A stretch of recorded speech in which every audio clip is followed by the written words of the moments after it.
bienvenidos a este lugar, ¿verdad? Donde nos venimos a gozar, ¿verdad? En la presencia de Dios, porque Dios está aquí. Entonces, hermanos, es gusto de verles. En ocasiones no les vemos, ¿verdad? De repente, hermanos, andan muy ocupados y andan pues haciendo otras cosas, pero cada vez que no le vemos su rostro, pues los extrañamos. Nomás pedimos a Dios que Dios les ayude en lo que andan haciendo, ¿verdad? Y los esperamos ver al próximo culto siempre. Bueno, Josué, hermanos, capítulo 1, vamos a empezar el versículo 6. Y esta es, hermano, instrucción que Dios le dio a Josué. Sabemos toda la historia, hermano. Moisés había muerto y ahora, hermano, tiene Dios una tarea muy especial para él. Él va a introducir al pueblo de Dios a la tierra prometida. Y si seguimos, hermano, las instrucciones que Dios le dio a Josué, vamos a ver, hermano, que también eso funciona para nosotros, porque le dice lo que necesita saber para esta nueva tarea. Nueva tarea, hermano, muy grande, porque, hermanos, Moisés, conocido como uno de los grandes, hermanos, Josué le sirvió a él por 40 años. Y ahora, hermano, Dios en todo ese tiempo lo preparó para la nueva tarea que él iba a tener, que era una tarea muy grande también. Y dice así: esfuérzate y sé valiente. ¿Qué es, hermano, lo opuesto a eso? Esfuérzate y sé valiente. Pues, ¿verdad? Si uno no se esfuerza, ¿qué es? Perezoso, ¿verdad? Esforzado, hermano, quiere decir hay que echarle ganas, como dicen. Dice, y valiente. ¿Y qué es lo opuesto a valiente? Cobarde. Y en ocasiones, hermano, para las cosas de Dios que requieren esfuerzo y ser valiente, nos acobardamos. Pero, hermano, no hay necesidad de eso. ¿Por qué, hermano? Porque Dios está en nosotros, promete estar con nosotros. Y cuando llegamos a entender eso, hermano, Dios nos promete a nosotros lo que le está prometiendo a Josué. Dice, porque tú repartirás a este pueblo por heredad la tierra de la cual juré a sus padres que la daría a ellos. Otra vez, solamente esfuérzate y sé muy valiente para cuidar de hacer conforme a toda la ley que mi siervo Moisés te mandó. No te apartes de ella, ni a diestra ni a siniestra, para que seas prosperado en todas las cosas que emprendes. Otra vez, nunca se apartará de tu boca este libro de la ley, sino que de día y de noche meditarás en él, para que guardes y hagas conforme a todo lo que está en él escrito, porque entonces harás prosperar tu camino y todo te saldrá bien. Fíjese, hermano, cuántas veces le está diciendo, mira que te mando que te esfuerces y seas valiente, no temas ni desmayes, porque Jehová tu Dios estará contigo donde quiera que vayas. Hermanos, nosotros también necesitamos ese ánimo, ¿verdad? Primera de Timoteo, o segunda de Timoteo 1:7 dice, porque Dios no nos ha dado un espíritu de cobardía, sino de poder, amor y de dominio propio. Entonces la próxima vez, hermano, que queramos hacernos cobardes, a irnos a un lado, derecha, izquierda, hermano, que no, yo tengo el espíritu de Dios. Y ese espíritu, hermano, es poder de Dios en nuestras vidas. Vamos a orar. Padre Celestial, una vez más en esta hermosa tarde, te damos gracias, Señor, por este privilegio que nos concedes, la salud que nos concedes para que estemos aquí hoy. Gracias, Señor, por ese privilegio que nos concedes. Hay mucha gente, Señor, que posiblemente diferentes problemas que estén cruzando, que estén enfermos o en otro lugar, que no pueden estar aquí. Y nosotros podemos, Señor. Ayúdanos, Padre, siempre a aprovechar, como dice tu palabra, aprovechemos bien el tiempo porque los días son malos. Pero aquí, Señor, nos venimos a gozar en agradecimiento. Señor, a adorarte, a bendecirte, porque tú eres bueno y porque para siempre es tu misericordia. Amén. Muy buenas tardes, hermanos y hermanas. Gracias por acompañarnos. Vamos a estar en 1 Corintios capítulo 11. 1 Corintios capítulo 11. Pero no olviden, hermanos, la otra semana celebramos el Día del Padre. Las damas tienen un almuerzo que dicen que va a ser mejor que el del Día de la Madre. Así que hay que venir a comprobar y vamos a votar al final vamos a tener una reunión para tomar votaciones para ver si es cierto. Pero no se lo pierdan, hermanos, los restaurantes de todo modo están llenos esos días. Mi esposa está levantando la mano. No es esta, es la otra. La otra. Olviden lo que dije, vamos a comenzar otra vez. Muy buenas tardes, hermanos y hermanas. 1 Corintios capítulo 11, estamos estudiando Are we okay? Are we good? I'm good. Estamos estudiando esta carta de Pablo a la iglesia de Corinto. Estamos estudiando capítulo por capítulo, llevamos varios meses y hoy llegamos a la sección, a una área de la carta que habla de la cena del Señor, lo que le conocemos también como la comunión. Jesús le deja a su iglesia solamente dos ordenanzas, que es el bautizo y la cena del Señor. Ninguno de estas ordenanzas tienen poder sobrenatural. Son símbolos nada más, son símbolos de que somos parte del cuerpo de Cristo. Ambos muestran nuestra obediencia al obedecer ordenanzas de Dios y no debemos descuidar ni tomarlo a ligera ni ignorar ninguna de las ordenanzas que Dios nos da. Es tan importante que los 4 evangelios mencionan la cena del Señor. Y en Hechos vemos que desde que nació la iglesia empezaron a celebrar la cena del Señor. Cada vez que se reunían, que era cada noche, cada día. Y se refería en esos tiempos como el banquete de amor, porque una era manera de expresar su amor uno con los otros. Se reunían todos, comían una comida y después celebraban la ordenanza de la cena del Señor. La iglesia de Corintio estaba siendo obediente en este aspecto. Estaban celebrando la cena del Señor, pero como hemos visto con otras cosas, estaban abusando de esto. Ellos también estaban abusando, estaban pervirtiendo la cena del Señor. ¿Qué estaban haciendo? Se había convertido en una glotonería, borrachería, egoísmo.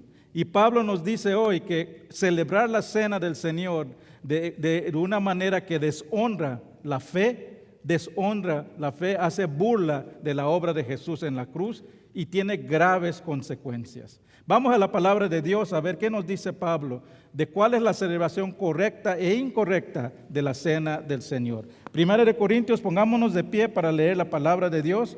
Voy a leer a partir del versículo 17, 11, 17. Y si ven ahí en título en muchas de sus Biblias va a decir abusos en la cena del Señor. Dice la palabra de Dios: pero al anunciaros esto que sigue, no os alabo, porque no os congregáis para lo mejor, sino para lo peor. Pues en primer lugar, cuando os reunís como iglesia, oigo que hay entre vosotros divisiones, y en parte lo creo, porque es preciso que entre vosotros haya disensiones, para que se haga manifiesto entre vosotros los que son aprobados. Cuando pues os reunís vosotros, esto no es comer la cena del Señor, porque al comer cada uno se adelanta a su propia cena, y uno tiene hambre y otro se embriaga. Pues ¿qué? ¿No tenéis casas en que coméis o bebéis?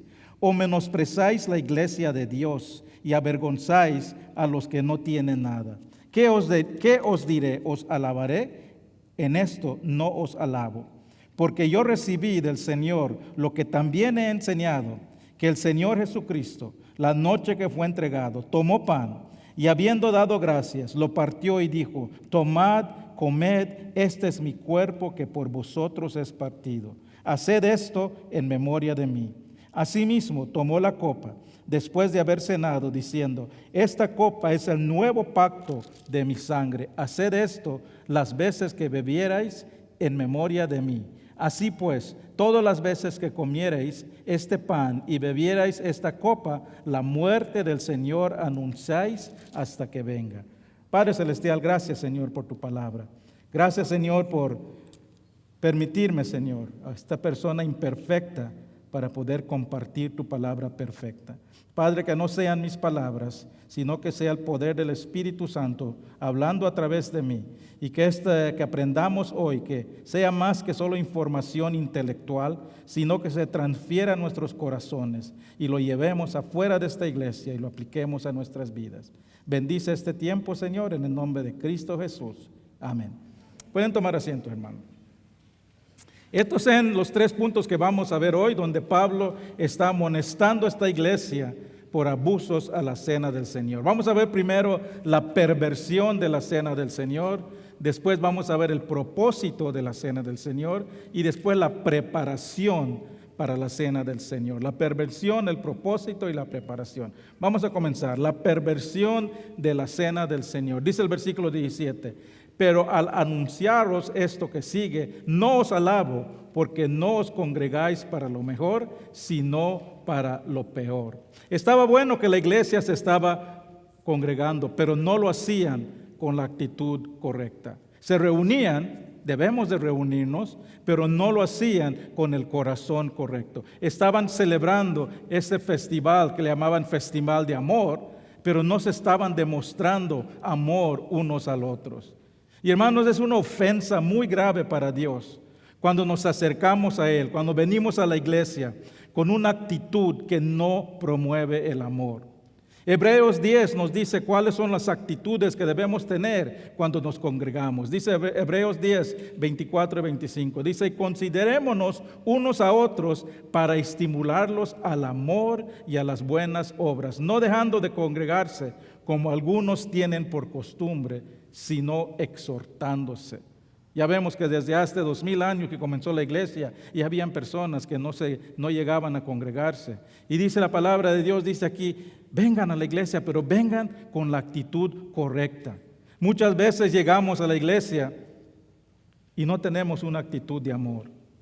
Ay, las parejas llegan agarrándose de las greñas en el carro hasta llegar al parqueo, llegan a la entrada y ponemos la sonrisa de la iglesia.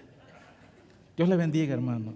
Forzamos esa sonrisa, saludamos amablemente y tratamos de evitar a esas personas que no queremos ver, que nos ofenden, con que llevamos resentimiento. Estamos físicamente en la iglesia, pero no estamos presentes con la actitud correcta. No estamos presentes con el corazón correcto. Y hermanos, no podemos estimularlos, edificarnos en amor si tenemos en nuestros corazones rencor, resentimiento. Si tenemos algo contra un hermano o una hermana. No podemos darle a Dios nuestra completa adoración si guardamos ira en nuestro corazón. No podemos recibir la plenitud de la palabra de Dios si no nos despojamos del rencor. No podemos servirle con todo nuestro corazón si tenemos odio y rencor hacia otros. No podemos amar a Dios plenamente si no nos amamos unos a nosotros plenamente. Porque dijo la palabra de Dios: así sabrán que son mis discípulos por el amor que se muestran los unos a los otros. Y eso es lo que estaba ocurriendo en la iglesia de Corintio. Estaban reuniéndose físicamente, estaban siendo obedientes en la cena del Señor, pero no lo estaban haciendo con la actitud, con el corazón correcto.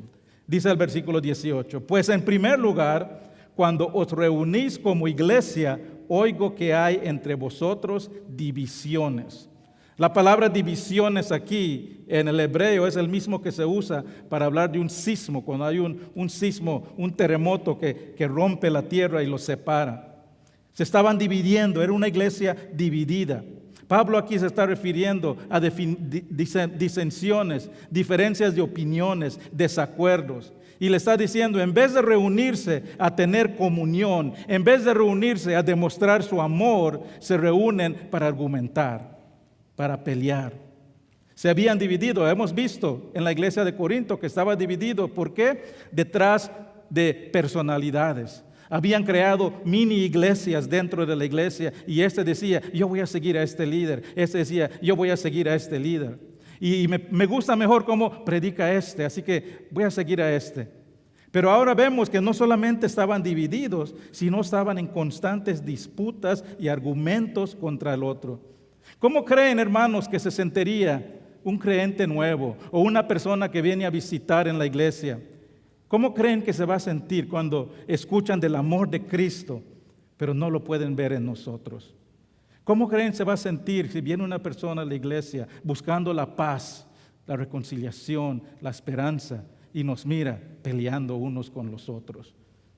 ¿Cómo pueden creer eso? ¿Cómo puede pasar eso? A veces pensamos que podemos esconder estos desacuerdos, podemos esconder estos rencores. Tal vez podemos fingir una sonrisa, tal vez podemos fingir un abrazo, tal vez podemos decir bendiciones, hermano y hermana, pero hermano, les aseguro que no pueden fingir la actitud del corazón por siempre.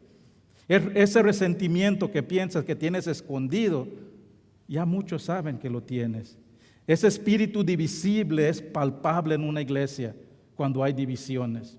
En las palabras, en las actitudes. Y noten que dice Pablo acerca de esto, dice versículo 19, porque es preciso que entre vosotros haya disensiones. ¿Qué está diciendo Pablo aquí? Está diciendo que es bueno que haya disensiones en la iglesia. Está diciendo que es bueno, dice es preciso que hayan desacuerdos en la iglesia, el versículo 19. ¿Por qué? Porque es preciso, dice, para que se hagan manifiestos entre vosotros los que son aprobados. Hay varias palabras aquí que tenemos que desempacar. Primero, la palabra preciso, que no se traduce muy bien en el español del griego, el completo sentido de la palabra. Pero cuando habla preciso en la Biblia, lo está hablando de algo que Dios permite para cumplir su voluntad. Es una palabra que usa Jesús cuando dice, es necesario que vaya a Jerusalén, cuando estaba yendo para ser arrestado. Es necesario, es preciso que sufra. Es preciso que yo regrese al Padre. Siempre que se usa esta palabra, se refiere a algo que Dios permite para cumplir sus propósitos. Hay muchas cosas en el mundo que no son buenos en sí, pero Dios lo usa para sacar a luz lo bueno y para cumplir su voluntad. Es más, muchas de las cosas en el mundo que no son buenos, sin eso no podríamos ver lo que es bueno. No podemos conocer lo bueno del mundo si no sabemos qué es la maldad. Jesús nos dice que seamos pacificadores. ¿Cómo somos pacificadores? No podemos ver si somos pacificadores si no hay conflictos. Hay conflictos cuando podemos ser pacificadores. Así que cuando dice aquí que es preciso que haya disensiones para que sean aprobados para que sean manifiestos los aprobados, lo que está diciendo, los desacuerdos en la iglesia revelan la verdadera personalidad y los caracteres de las personas. Esa es otra palabra, cuando dice aprobado ahí, la idea es poner el oro por el fuego para resaltar el oro puro, para sacar todas sus impuridades. Cuando surgen problemas, hermanos, en la iglesia, se hacen visibles los que quieren ser parte de la solución o los que quieren aumentar el problema. En toda iglesia hay personas que Satanás usa para dividir, para destruir. Primera de Juan dice que hay personas que asistían a la iglesia, pero realmente estaban en contra de Cristo. Hermanos, nosotros estamos reunidos aquí en Cristo. Cristo está aquí, pero también está Satanás, los demonios buscando dónde puede entrar y dividir. Mira que dice Juan, 1 Juan 2:19. Está hablando de esas personas que estuvieron en la iglesia. Salieron de nosotros, pero no eran de nosotros. Se reunían en la iglesia, estaban en la iglesia, participaban en las cosas de la iglesia, pero realmente estaban en contra de Cristo. Dice, porque si hubieses ido de nosotros, no hubieran permanecido con nosotros, pero salieron para que se manifieste que no todos son de nosotros. La manera que respondemos a conflictos revela la verdadera actitud de nuestro corazón. Las dificultades, los desacuerdos dan evidencia de quién realmente somos. Si estamos caminando con Dios si estamos caminando en el Espíritu o si preferimos llevarnos por los deseos de la carne, que es rencor, ira, enojo. Es importante, hermanos, evaluar las personas antes de asignarles un ministerio, antes de decirles, ¿sabes qué sería? Creo que tú serías bueno para este ministerio. Primero hay que evaluar a las personas y ver cómo responden a dificultades, ver cómo responden a las adversidades, a los desacuerdos. Esta es la manera que podemos ver si han sido aprobados por Dios para el servicio. Examina tu vida también. Necesitamos examinar nuestras vidas todos los días, examinar nuestro comportamiento, especialmente con esas personas que nos han ofendido, especialmente con esas personas con que tenemos desacuerdo. Y pregúntate, la manera que estoy tratando, la manera que estoy respondiendo en este desacuerdo, ¿demuestra que estoy aprobado por Dios? La manera, mi actitud, tal vez no mis palabras, mi actitud, la manera que le hablo, la manera que me hago sentir cuando miro a esta persona, ¿estoy demostrando el corazón de Jesús? En la iglesia de Corinto, cuando llegaba el tiempo de la cena del Señor, era obvio los que no eran aprobados. Mire qué estaba pasando. Versículo 21, porque al comer cada uno se adelanta a tomar su propia cena y uno tiene hambre y otro se embriaga. Aquí vemos que estas cenas del Señor eran cenas de traje. Cada quien traía algo para comer. Eran cenas de traje. ¿Y qué pasaba? A la hora de comer, unos tomaban lo que traían ellos mismos y se iban a una esquina a comer lo que ellos traían. Y recuerden, hermanos, la iglesia, primera iglesia, estaba tomando personas por primera vez de toda clase social. Era la manera que expresábamos la unidad, lo maravilloso del Evangelio, que podemos venir todos de diferentes lugares, de diferentes estados sociales, los ricos, los pobres, todos estamos unidos. Esa es la demostración de amor. Así que en la iglesia habían ricos, habían pobres, habían esclavos, habían libres, habían hombres, habían mujeres, todos estaban unidos. Esa era esta expresión de amor. Y cada quien traía lo que podía traer a la cena. ¿Y quién cree que traía lo mejor? Los ricos.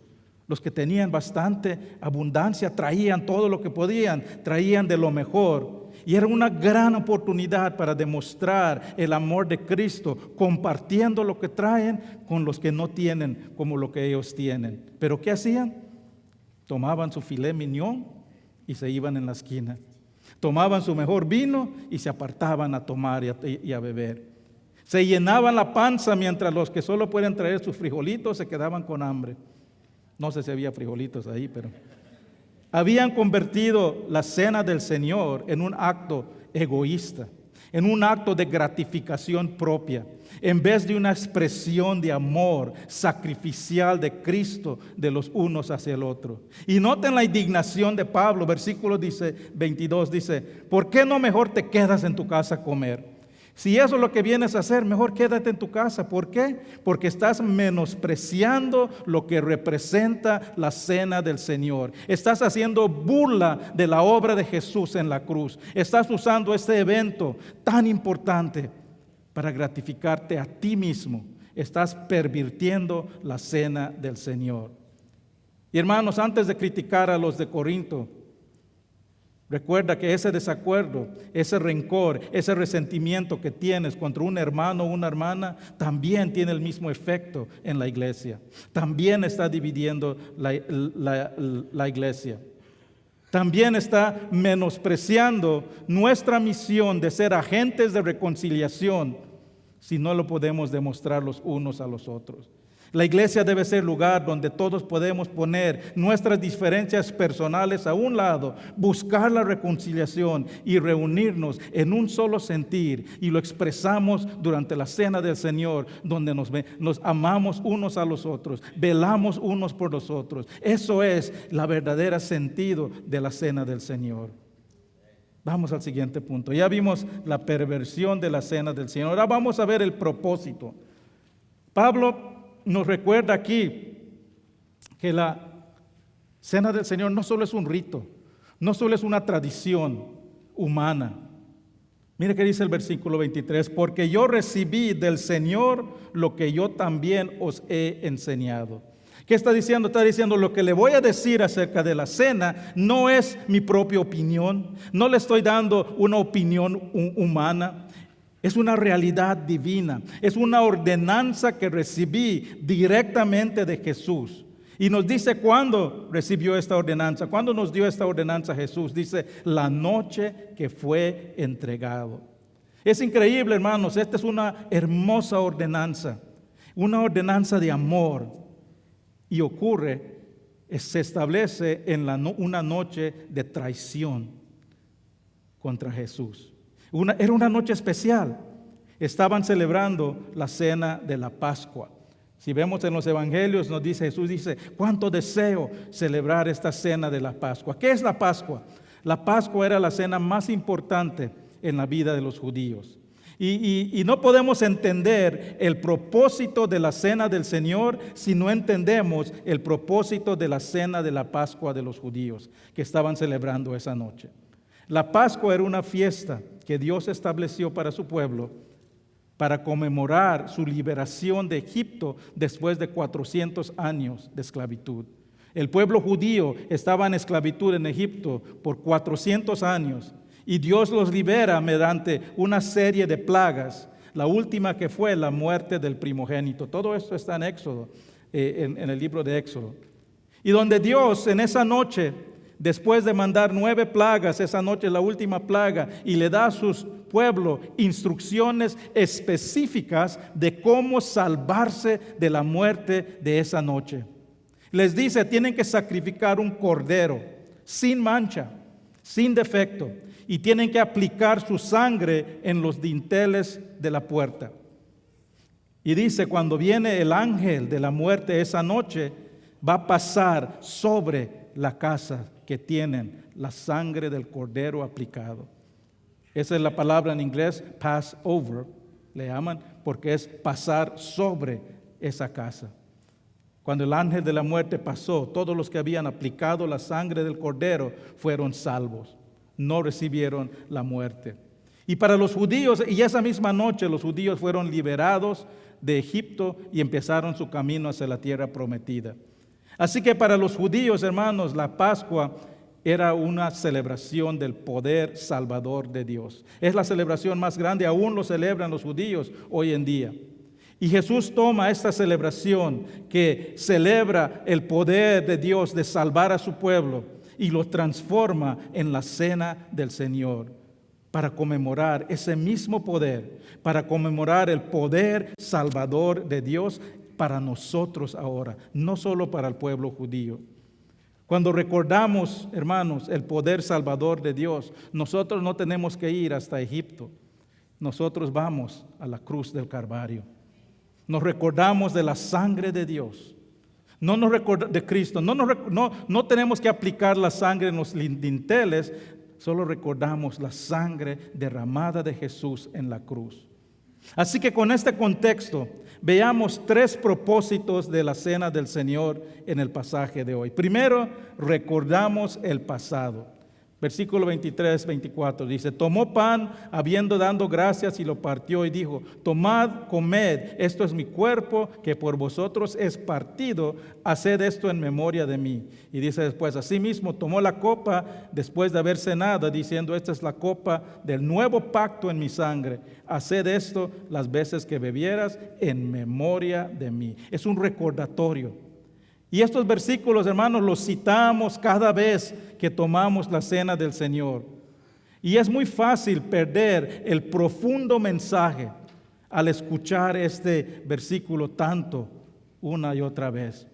Cuando un hebreo dice la palabra poner en memoria, significaba que para él entregaba toda su mente, toda su alma y todo su corazón y lo llenaba de la conciencia de la realidad de lo que estaba recordando. Era un tiempo de recordatorio real, completo. Es una de las razones, hermanos, que no celebramos nosotros la cena del Señor todas las semanas. Porque no queremos que se convierta en un rito, en una tradición, que lo hacemos simplemente porque es el domingo, terminó el servicio, vamos a hacer la cena. Lo celebramos una vez al mes, el primer domingo de cada mes, que hoy corresponde la cena del Señor. ¿Por qué? Porque es un solemne recordatorio que Jesús entregó su cuerpo por nosotros. Es un recordatorio de que Jesús derramó su sangre en la cruz. Y ahora cuando dice, este es mi cuerpo y esta es mi sangre, hermanos, solo en otro punto, cuando tomamos el jugo y la galletita, estamos haciendo eso simbólicamente. Son símbolos nada más del sacrificio de Jesús. No es literalmente, como enseñan en ciertos lugares, que es literalmente el cuerpo de Cristo y el cuerpo de vino. Hay ciertas creencias que dicen cuando hay la comunión, en ese momento el vino y el galletita se convierten literalmente en el cuerpo de Cristo y la sangre de Cristo, y después lo quiebras otra vez.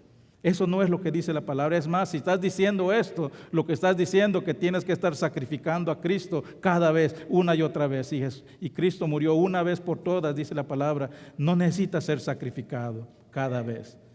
No lo estamos tomando literalmente. El galleta, el jugo que tomamos son recordatorios nada más del cuerpo quebrantado de Jesús. Representan la brutalidad, la humillación, la degradación que sufrió por nosotros. Nosotros recordamos ese gran precio que Jesús pagó por el perdón de nuestros pecados. Juan 6:51 dice, yo soy el pan vivo que descendió del cielo. Si alguno comiera de este pan, vivirá para siempre. Y el pan que yo daré es mi carne, lo cual yo daré por la vida del mundo. Cada vez que tomamos la cena del Señor, hermanos, recordamos que Jesús descendió del cielo para entregar su cuerpo en una cruz. Y el pasaje de hoy en el versículo 24 tiene unas palabras preciosas. Dice, este es mi cuerpo que por vosotros es partido. ¿Por qué vino Jesús al mundo? ¿Por qué sufrió? ¿Por qué sacrificó su vida? Por nosotros.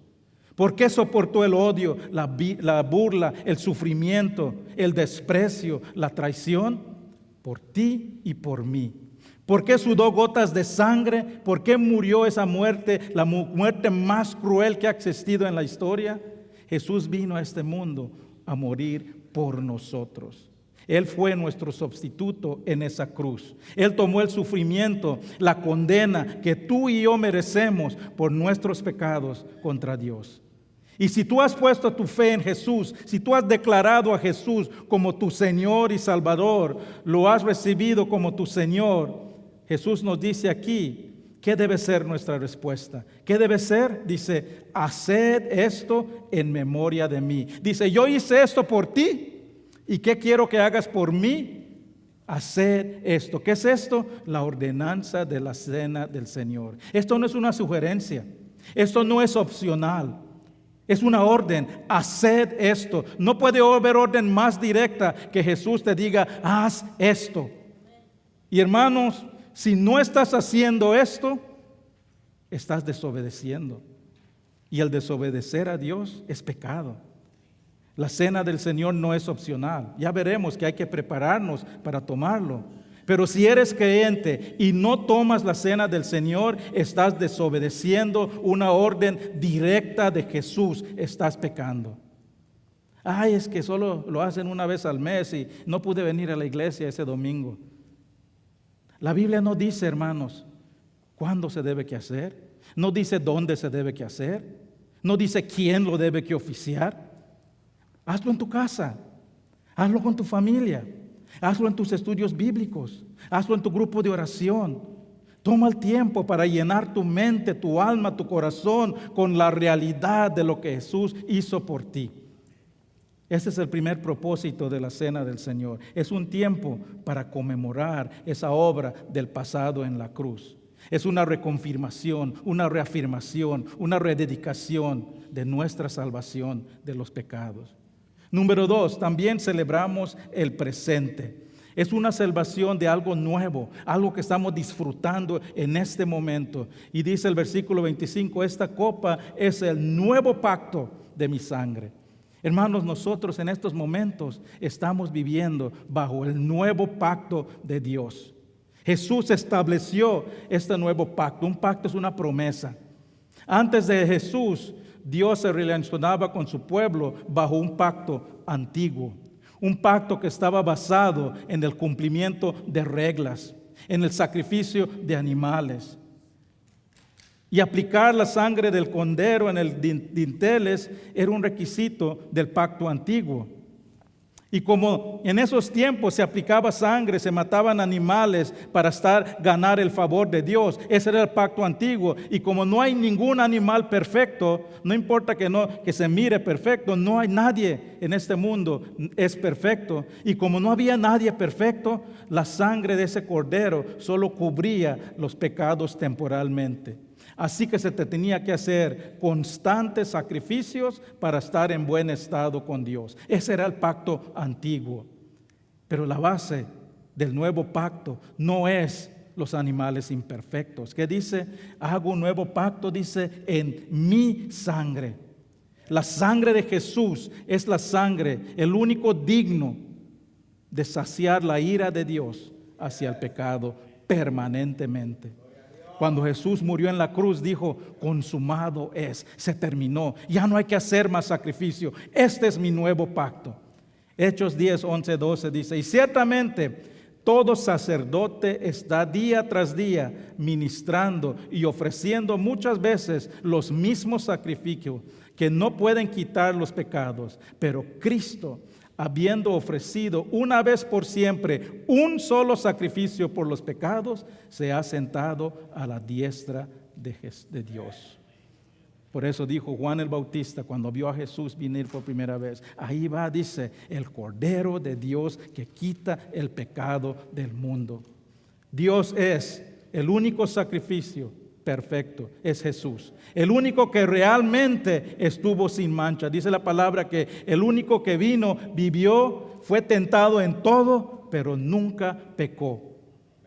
Su sangre en la cruz nos proporcionó el perdón de los pecados por siempre, de una vez y por siempre. Y en el presente, en este momento, el perdón de los pecados no es por el cumplimiento de reglas, no es por el sacrificio de los animales, sino que es un regalo gratis, gratuito de Dios para todo. Lo único que tiene que hacer es creer en la obra de Jesús en la cruz.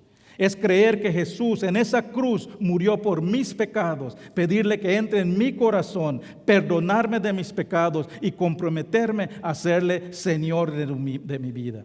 Y todo el que declara eso, todo el que pone su fe en Jesús por el perdón de sus pecados, es una persona que ha sido librado una vez y por todas de la condenación del pecado.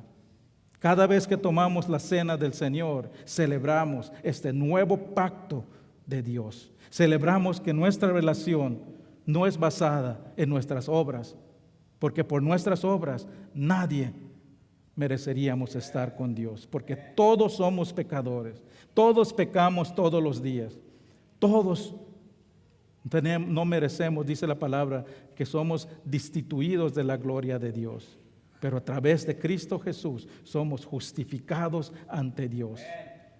Cada vez que celebramos la cena del Señor, celebramos la gracia de Dios. Celebramos que tenemos garantizado nuestro lugar en el cielo. Celebramos que somos el cuerpo de Cristo aquí en la tierra. Celebramos que somos parte de la familia del Señor. Celebramos nuestra unidad. Celebramos nuestra comunión. Por eso muchas veces se le llama la comunión. Ese es el segundo propósito. Veamos el tercero. Esperamos el futuro. Dice el versículo 26. Todas las veces que comieras de este pan y bebierais de esta copa, la muerte del Señor anunciáis hasta que Él venga. Cuando celebramos la cena del Señor, proclamamos la muerte de Jesús, pero también proclamamos que Él regresa, que Él va a regresar. Y si proclamamos que Él va a regresar, estamos diciendo que Jesús no quedó muerto en una tumba, sino que resucitó y se fue al cielo y esperamos su regreso. Implica, al momento que estamos celebrando, estamos diciendo, nuestro Dios está vivo. Nuestro Cristo está en el cielo y regresará un día por nosotros. La cena del Señor, hermanos, es una proclamación de que Jesús resucitó de los muertos y regresará un día por su iglesia. Esperamos ese día con anticipación, porque Él vendrá a llevarnos a nuestra morada celestial. Filipenses 3, 20, 21. Mas nuestra ciudadanía está en los cielos, de donde también esperamos al Salvador, al Señor Jesucristo, el cual transformará el cuerpo de humillación nuestra para que sea semejante al cuerpo de la gloria suya, para el poder con el cual podemos también sujetar a sí mismo todas las cosas. Eso es el propósito de la cena del Señor. Recordamos el pasado, la muerte de Jesús en la cruz. Celebramos el presente, que somos salvos por la gracia. Disfrutamos hoy la gracia y esperamos el futuro, que un día Él regresará para llevarnos a su eterna presencia. Amén. Vamos al último punto. Ya vimos la perversión de la cena, el propósito. Ahora veamos la preparación. Dice el versículo 27, de manera que cualquiera que comiera este pan y bebiera esta copa del Señor indignamente será culpable del cuerpo y de la sangre del Señor. ¿Cómo se puede tratar la cena del Señor indignamente? Bueno, lo vimos lo que estaban haciendo los de Corinto, ¿no? Estaban pervirtiéndolo, estaban tomándolo una borrachera, se había convertido en algo como para gratificación, algo de egoísmo. ¿Cómo lo hacemos nosotros ahora? Ignorándolo, no tomando la cena del Señor, o tomándolo a la ligera, o no dándole la importancia que se merece, o tratándolo como una opción, una sugerencia y no una orden de Dios, tomándolo sin entender lo que realmente representa, tratándolo como un rito, una tradición, y hacerlo sin llenar nuestra mente, nuestra alma, nuestro corazón de la realidad de lo que estamos recordando. Otra manera de tomarlo indignamente es llegarlo y tomarlo con un corazón resentido y recoroso hacia un hermano o una hermana. O con un pecado que no hemos confesado y está estorbando nuestra relación con Dios. Y mire que dice el versículo 27, dice que si tomas esta cena indignamente, estás deshonrando la memoria de Dios. Y dice, pruébense cada uno a sí mismo.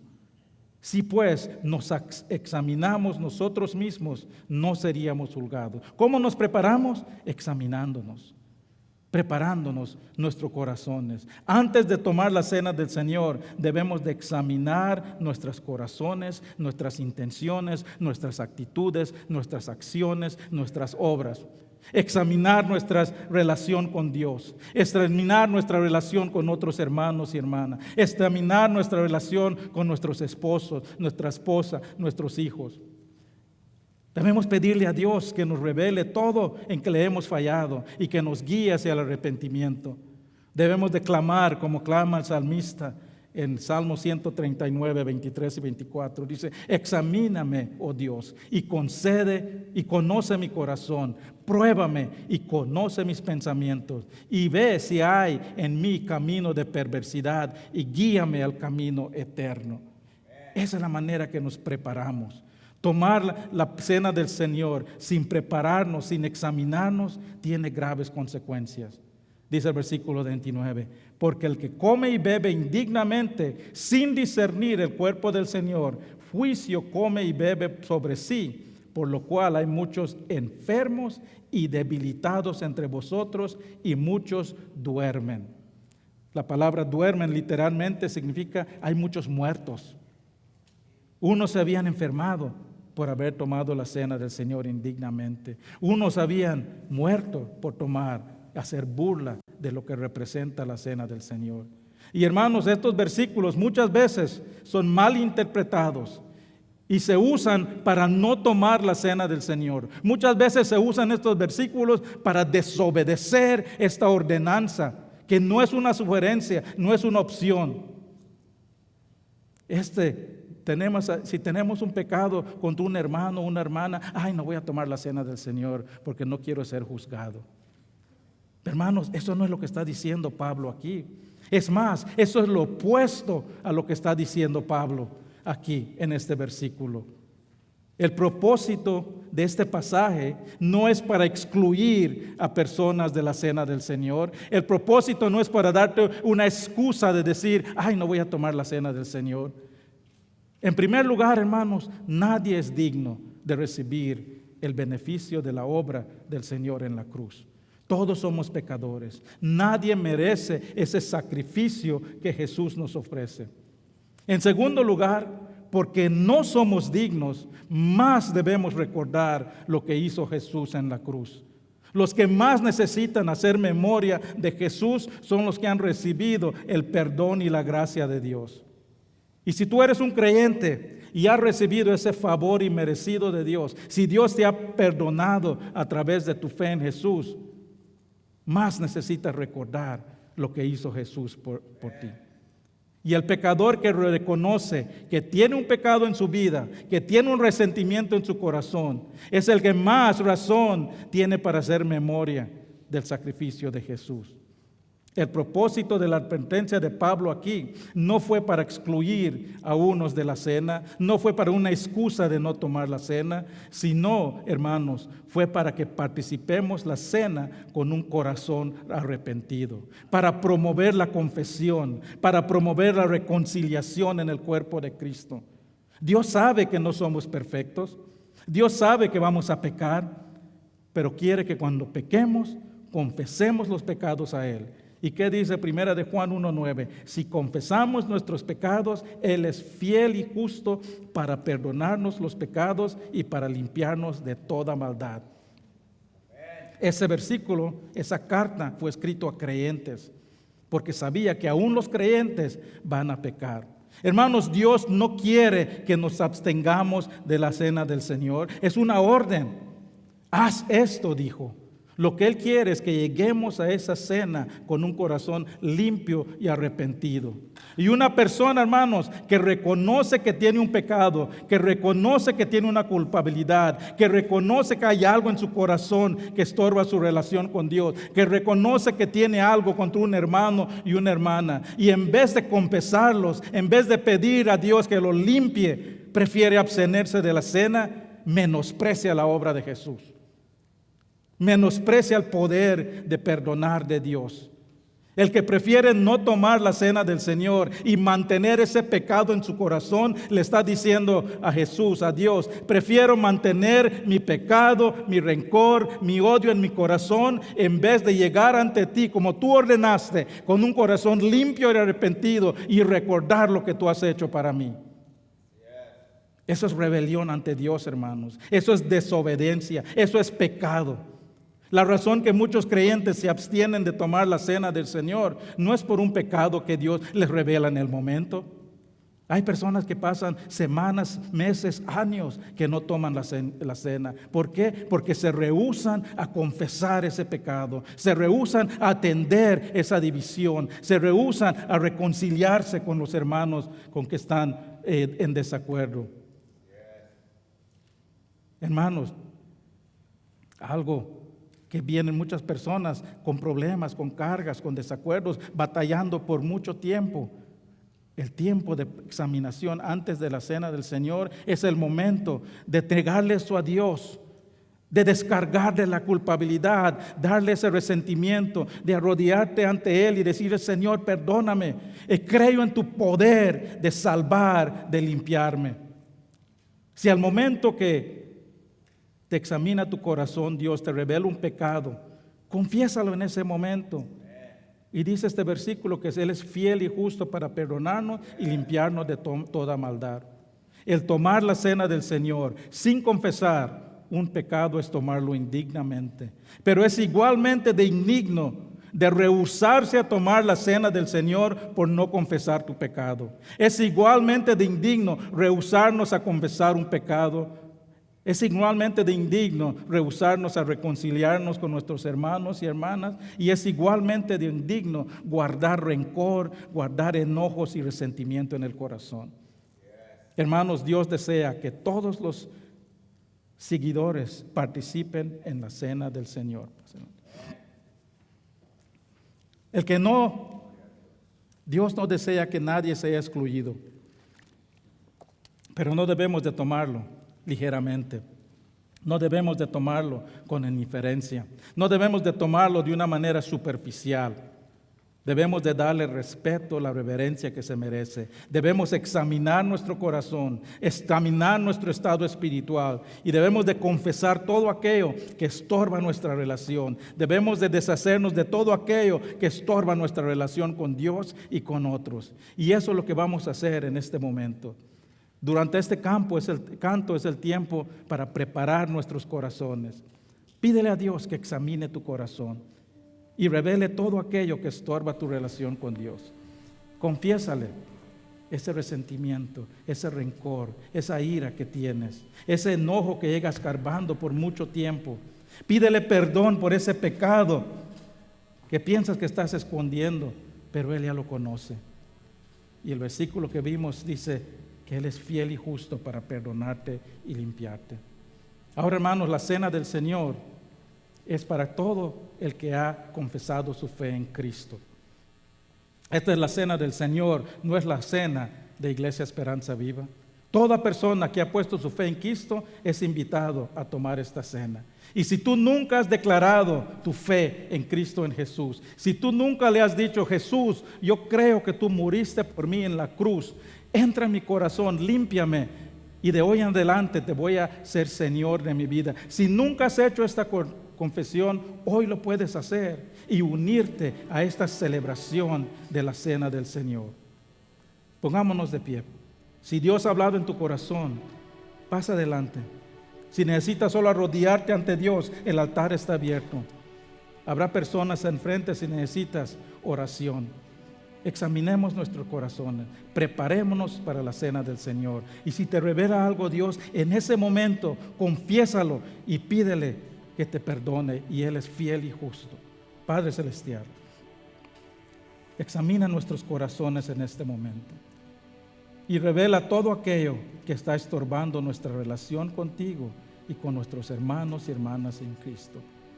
Redarguye nuestros corazones, Señor, al recordar el sacrificio en la cruz por nosotros.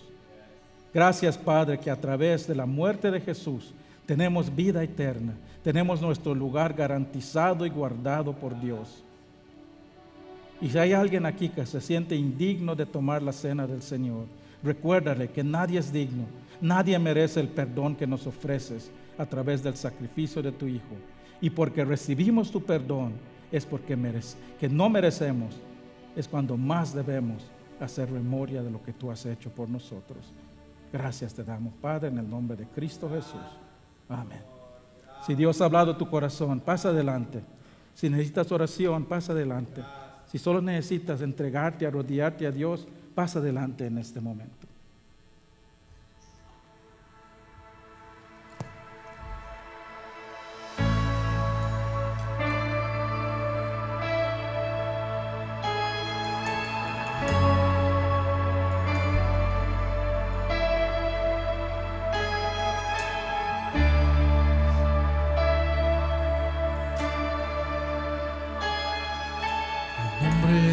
Jesús, levanto ahora sobre cada mente y corazón. Sé que habita paz en tu presencia. Digo Cristo.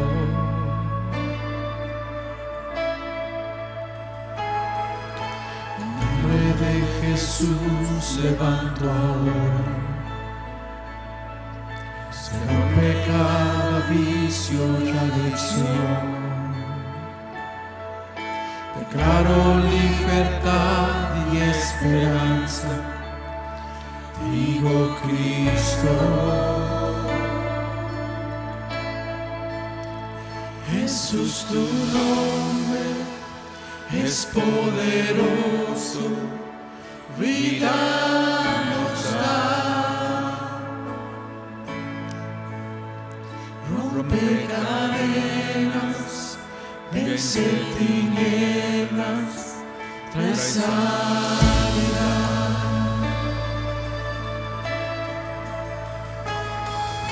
En nombre de Jesús levanto ahora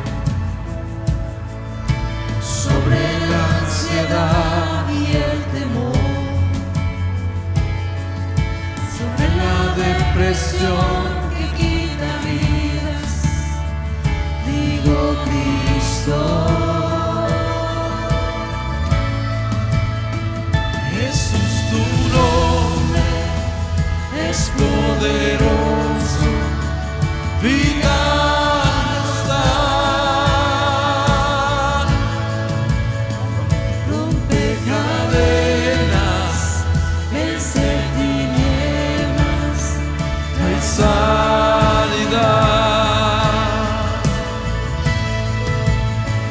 Jesús, tu nombre es poderoso, vida nos da.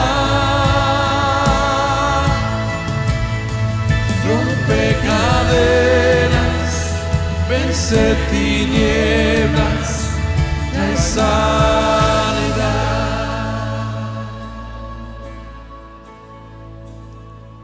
Gritar en las montañas el nombre de Jesús, gritarlo en las calles sobre nuestra juventud, sobre mi familia. Tu nombre santo es Cristo.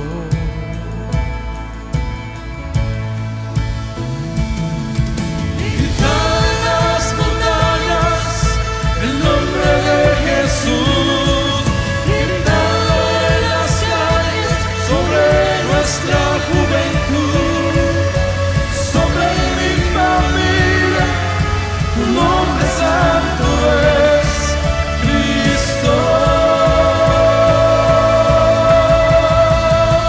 Jesús, tu nombre es poderoso, vida nos da. Rompe cadenas, vence tinieblas, trae sanidad. Oh Jesús, Jesús, tu nombre es poderoso, vida nos da. Rompe cadenas, vence tinieblas, trae sanidad.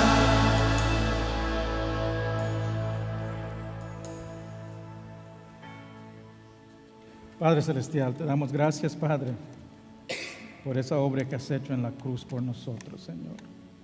Señor, en este momento, Señor, levanto a esa persona, Señor, que piensa que no es digno para tomar la cena. Te pido, Padre, que le recuerdes, Señor, que tú moriste porque no somos dignos, que tú enviaste a tu Hijo precisamente para nosotros que no podemos pagar el costo de nuestros pecados. Te pido, Padre, por las personas, Señor, que han guardado en su corazón culpabilidad que tú ya moriste para pagar. Te pido, Padre, por todo aquello que está en este momento batallando con desacuerdos, con conflictos. Padre, te pido que pueda entregarse eso a ti, limpiar su corazón para poder pasar tiempo, Señor, de refrigerio en tu paz y en tu presencia. Y para esa persona, Padre, que piensa que no es digno de ser perdonado, Padre, te pido que reconozcan que tú nunca nos abandonas. Que no importa qué lejos piensen que están de Cristo, solo tienen que darse la vuelta y tú estás ahí esperando con sus brazos abiertos. Gracias, Padre, en este momento que vamos a tomar la cena, te damos gracias otra vez. Recordamos ese momento de la agonía que pasaste en la cruz, de fuiste molido por nuestras rebeliones, dice tu palabra. Y te damos gracias, Señor, que a través de ti tenemos el perdón de nuestros pecados y la entrada a nuestra morada celestial, donde estaremos en la gloriosa presencia de Dios por siempre. Amén. Vamos a tomar la cena del Señor, hermanos. Todos deben tener una capita. Abran la parte de abajo y ahí está la galletita y la parte de arriba. está el jugo. Dice la palabra de Dios que leímos hoy. El Señor Jesús, la noche que fue entregada, tomó pan y después de dar gracias lo partió y dijo: este es mi cuerpo, que es para vosotros. Haced esto en memoria de mí. De la misma manera tomó también la copa y después de haber cenado, diciendo: esta copa es el nuevo pacto de mi sangre. Haced esto en cuantas veces bebáis en memoria de mí. Toman y beben.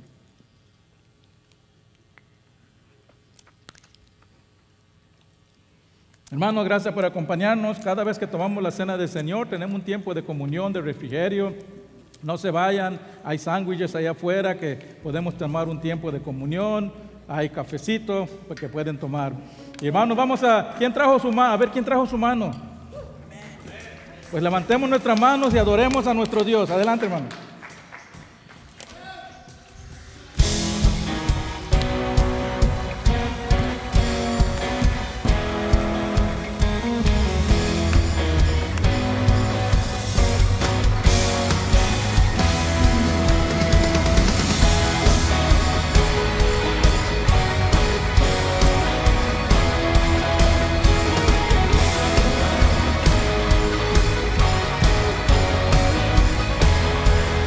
Hoy te adoramos,